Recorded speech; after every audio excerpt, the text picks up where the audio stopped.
Eu quero que você preste atenção. Cutuca o irmão que está dormindo do seu lado. Diz assim: acorda, irmão, agora é a parte importante. Cutuca aí. Estava todo mundo acordado?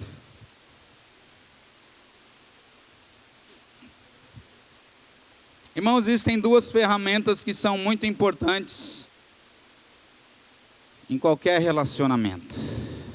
Pode ser os relacionamentos, qualquer relacionamento importante e íntimo.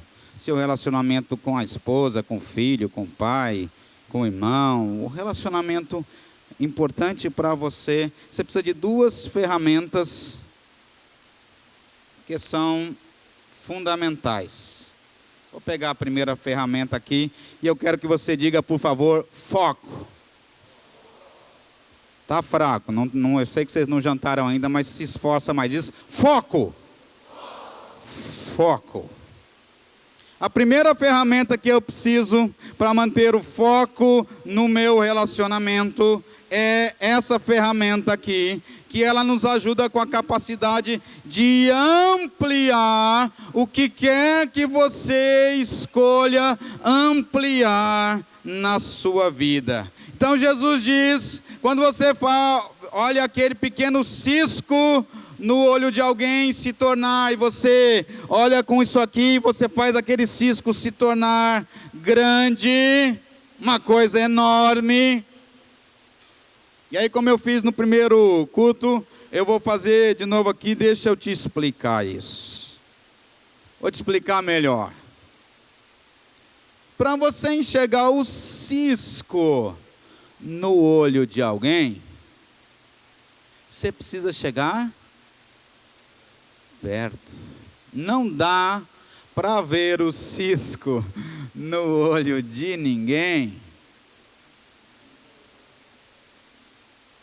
Não é? Não dá para ver o cisco no olho de ninguém lá de cima. Para eu conseguir enxergar o cisco no olho de alguém,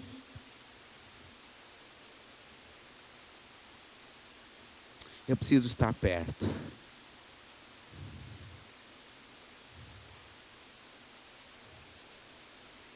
E é por isso que muitas vezes a maioria de nós tem medo de estar perto. A maioria de nós tem medo da intimidade, porque eu não quero que você me veja intimamente, eu não quero que você me veja como eu realmente sou. Então eu mantenho as pessoas a uma certa distância, e se eu posso ficar aqui no palco e só deixo você ver a minha representação aqui e não ver a realidade de quem eu sou, daí talvez você possa continuar me amando. Mas eu fico apavorado de deixar você chegar perto, porque eu tenho esse cisco no meu olho, e todo mundo tem cisco e mais trave e mais viga, que às vezes não quer que o outro veja. Mas sabe o que é maluquice? É que no início do relacionamento, lá quando você começou a namorar, a gente tem a capacidade de ampliar, de aumentar todas as coisas maravilhosas sobre aquela pessoa. Olha só, olha esse cara, olha como ele é tranquilo, olha só como ele é sereno, olha esse rapaz, como ele é um cara dedicado, olha, que maravilha. Lá no início, a gente amplia, a gente aumenta todas aquelas coisas boas que nos fizeram amar aquela pessoa.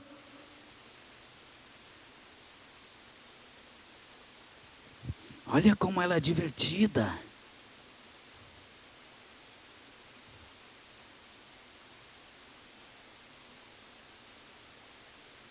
Você escolhe em qualquer relacionamento, o que é que você quer ampliar.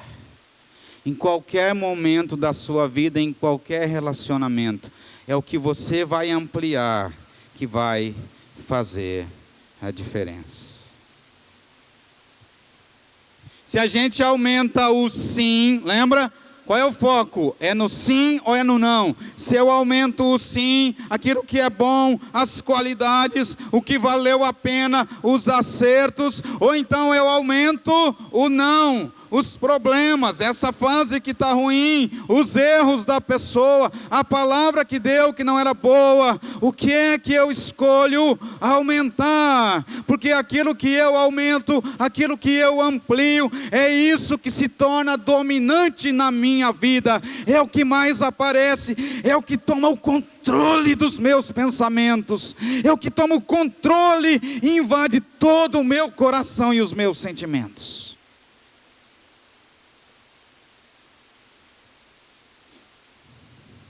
E eu me lembro, vou contar mesmo a ilustração aqui para vocês, de uma história, uma história da minha vida, quando eu estava no meu último semestre em Curitiba, pouco antes de voltar para Ji-Paraná, 1900 e antigamente, muito, sabe aquele negócio, há muito tempo atrás, numa galáxia distante essa, far, far away. Eu estava para voltar para Ji-Paraná, e eu estava tão bravo com o meu melhor amigo lá em Curitiba. O nome dele é Alexandre, mas a gente o chamava de Mu, e eu não me pergunta por que o apelido era Mu quando eu conheci, e ficou Mu para sempre. Eu estava muito chateado com o Mu, eu estava muito bravo com ele, porque eu era o melhor amigo dele, a gente estava há poucos meses de vir embora para Ji-Paraná. E naquele semestre ele tinha começado a estudar para o vestibular, para medicina, e ele não tinha mais tempo para nada. E a gente chamava o Mu para qualquer coisa e ele não podia. Chamava o Mu para comer uma pizza, não posso, estou estudando. Mu, vamos jogar ping-pong, não posso, estou estudando. Mu, vamos fazer isso, não posso, estou estudando. Mu, vamos lá no cinema com a galera, não posso, estou estudando. E eu estava muito bravo com ele, porque antes a gente sempre estava junto, e ele tinha sido talvez realmente o meu único grande amigo que eu fiz em Curitiba, e agora perto da época de eu vir embora, talvez para sempre, e acabou sendo para sempre mesmo, ele não tinha tempo para nada, nem para ir para a igreja com a gente, estava sempre estudando. E eu não entendia aquele negócio, e eu fiquei chateado demais com ele, vários dias, e um dia o pastor percebeu que eu estava chateado, e falou: Adriano, o que aconteceu? Falei: olha, eu contei a história, e ele falou assim para mim: bom, tente se lembrar dos bons tempos. Ele fez muitas coisas boas. E eu fui para casa com aquilo martelando na minha cabeça. Ele fez muitas coisas boas. Ele fez muitas coisas boas. Ele fez muitas coisas boas. E eu resolvi escrever uma lista das coisas boas que o meu amigo tinha feito. E no começo estava difícil, a caneta não caminhava no papel, porque eu estava bravo com ele, porque eu só estava vendo que ele estava, como que ele estava se comportando naquele momento. Mas na medida que eu comecei a escrever, então eu comecei a me lembrar. E eu me lembrei que nos primeiros meses que eu cheguei em Curitiba, eu tinha ainda 15 anos, e eu tinha deixado tudo aqui, os meus amigos, uma vida social intensa, a igreja, o meu pai, a minha mãe, eu estava sozinho lá, e eu chorava quase todo dia, porque as pessoas naquele lugar eram diferentes, eram pessoas frias, não tinha amizade como gente tem aqui, ninguém convidava ninguém para ir na sua casa, e eu me sentia sozinho demais. E eu me lembrei que o Mu se tornou meu amigo sem dificuldade, que ele me chamava para ir na casa dele, que os pais e os irmãos dele me acolheram também, e praticamente todo domingo eu estava lá na casa deles para almoçar com eles. E eu me lembrei que os amigos do prédio sempre jogavam ping-pong no salão de jogos, mas eu ficava excluído, porque eu não sabia jogar, eu não sabia nem pegar na raquete direito, canhoto, sem nenhuma coordenação motora. E eu me lembrei que o Mu passou horas e horas e horas e horas me ensinando a jogar ping-pong. Isso deve ter sido muito chato para ele, porque é chato jogar com alguém que não sabe. E eu me lembrei que por causa da paciência do meu amigo, eu aprendi a jogar ping-pong. E esse é realmente talvez o único esporte que até hoje eu posso dizer que eu sei jogar razoavelmente bem. E eu me lembrei que o Mu adorava as aventuras com a galera de subir a serra, ir lá para Morretes, descer de boia na correnteza do rio.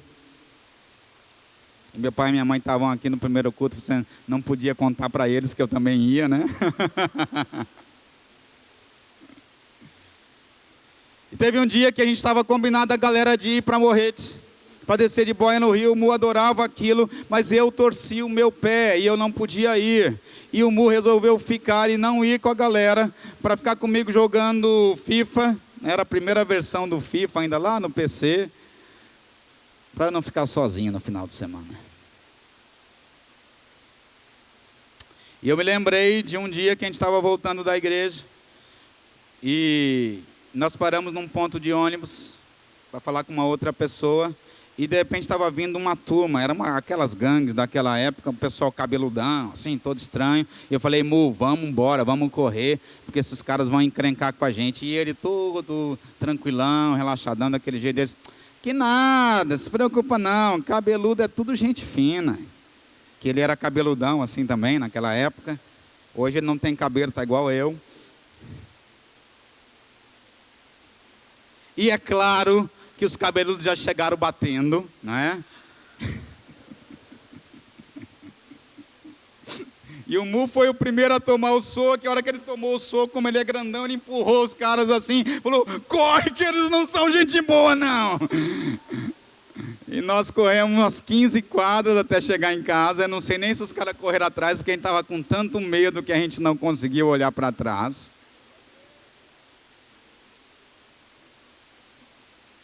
E eu levei essa lista para o meu amigo. E no dia que eu vim embora, mesmo ele tendo aula no cursinho, no horário que eu ia sair, uma das poucas pessoas que estavam lá na rodoviária para se despedir de mim era o meu amigo Mu. Esse meu amigo passou no vestibular, fez medicina, fez residência, e hoje ele é cirurgião cardiovascular lá em Curitiba.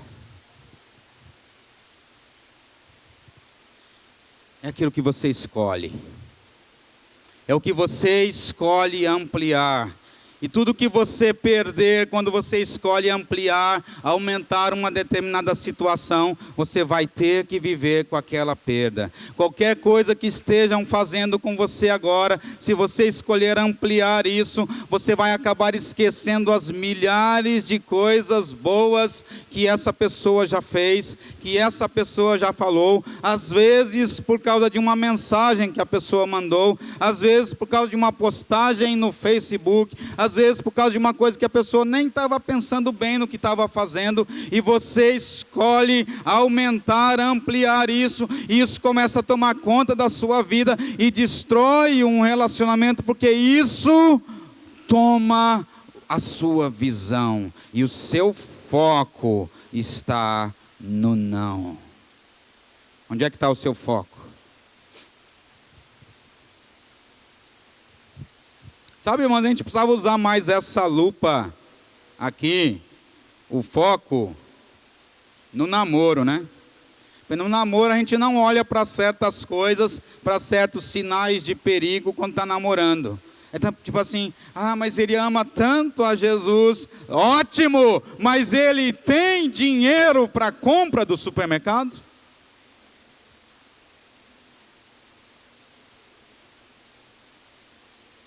E quando a gente tenta avisar quem está namorando antes de casar para olhar isso, diz, não tem problema não, Deus vai abençoar.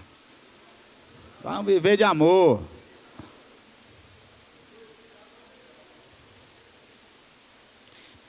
Mas nas próximas etapas do nosso relacionamento, a gente tem que usar a lupa para buscar o sim e não. Porque a Bíblia diz, o Senhor falou, buscai e encontrareis. Se você chegar aqui e começar a olhar nessa igreja, buscando coisas erradas, coisas para você reclamar, tenha certeza de uma coisa, você vai encontrar um monte. Se você começar a buscar coisas e problemas no pastor Josias, vai encontrar um monte. Se você começar a buscar problemas e olhar os problemas no pastor Adriano, vai encontrar muito mais ainda.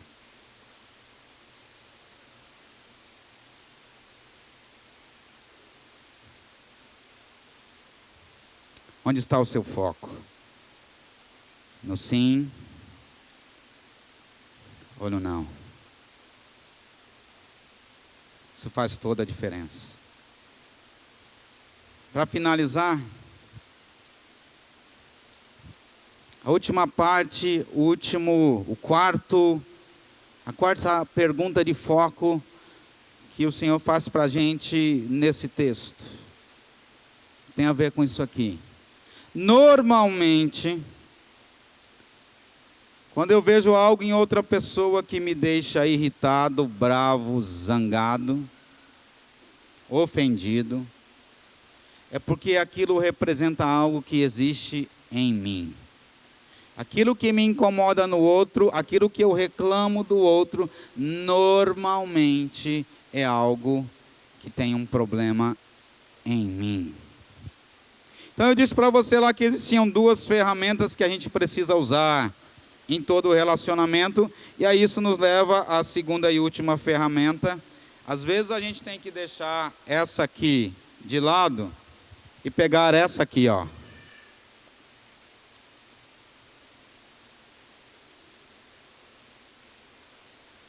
E aí fazer a quarta pergunta do foco. O meu foco está nele, neles, nela ou em mim?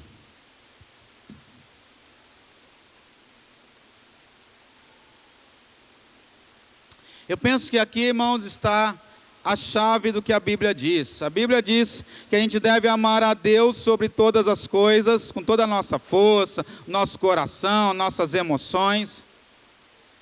E aí ao próximo como a nós mesmos. Mas aí a gente precisa para isso pegar isso aqui e olhando aqui dizer: Senhor, eu preciso que o Senhor me oriente. Porque eu já tentei mudar a outra pessoa e ela não muda. Senhor, o que o Senhor quer fazer em mim para transformar o nosso ambiente naquilo que é o seu propósito, o seu projeto, para fazer com os valores do seu reino estejam à nossa volta.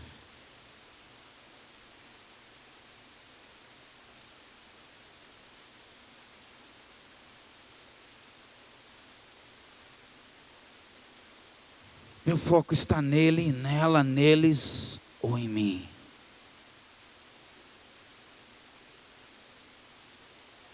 Porque Jesus disse: se você não consegue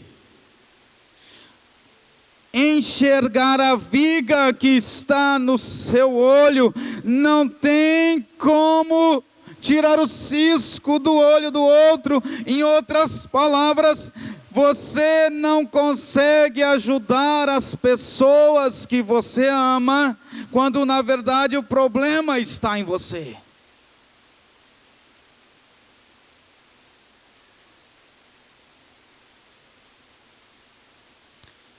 A palavra diz que a gente deve amar a Deus com toda a nossa força, tem o vertical. Amar ao próximo como a nós mesmos, o horizontal. Isso aqui faz a cruz, não é? Que torna completo o amor. Mas é verdade também que a gente não consegue amar a Deus completamente se a gente não amar o próximo. E a gente não consegue amar ao próximo corretamente até a gente perceber de verdade o amor de Deus derramado livremente na nossa vida.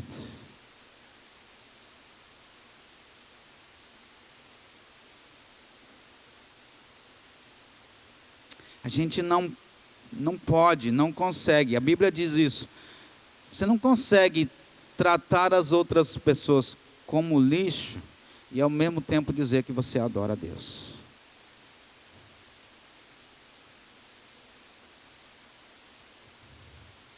Mas uma coisa que eu não tinha percebido por um longo tempo, e eu já estou terminando, eu sei que eu passei um pouquinho do horário, me perdoem, é que Jesus falou que a gente deve amar a Deus sobre todas as coisas e as pessoas como a nós mesmos.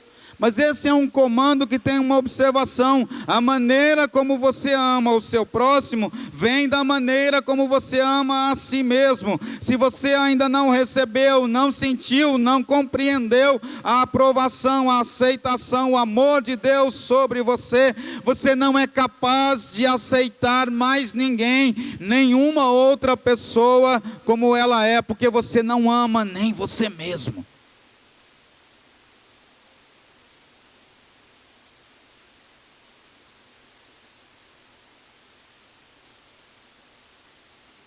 A gente precisa começar a dizer: Senhor, eu não consigo mais lidar com esses sentimentos.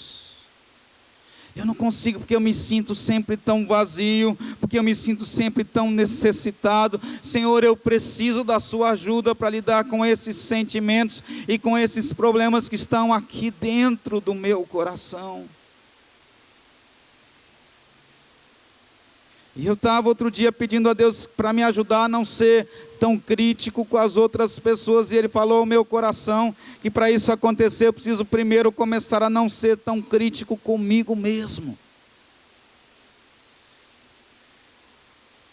Porque aquilo que começar aqui no coração vai fluir em direção a Deus e a todos os outros lugares e as outras pessoas.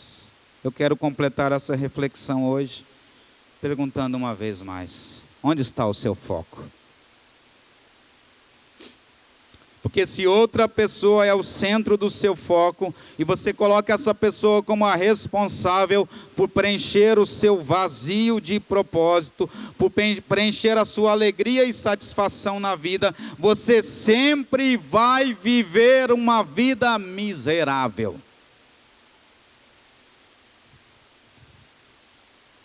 Se você estiver tentando fazer o trabalho de Deus e consertar a outra pessoa, e você coloca o seu foco naquilo que essa pessoa precisa se tornar, deixa eu te dizer uma coisa: não tem pior estratégia para satisfação pessoal na vida que colocar essa responsabilidade na mão de outras pessoas.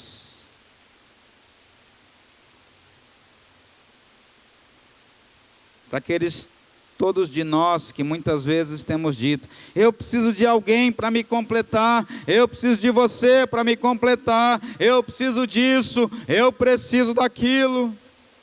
A mensagem que eu acho que Deus tem para nós hoje é: me devolva o meu trabalho de volta.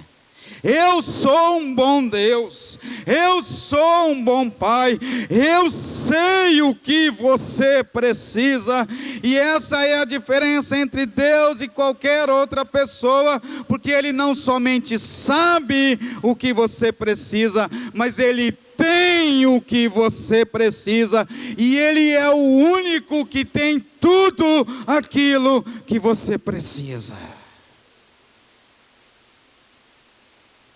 O Senhor diz que se você bater, a porta vai se abrir. Se você buscar nele, você vai encontrar. Onde está o seu foco?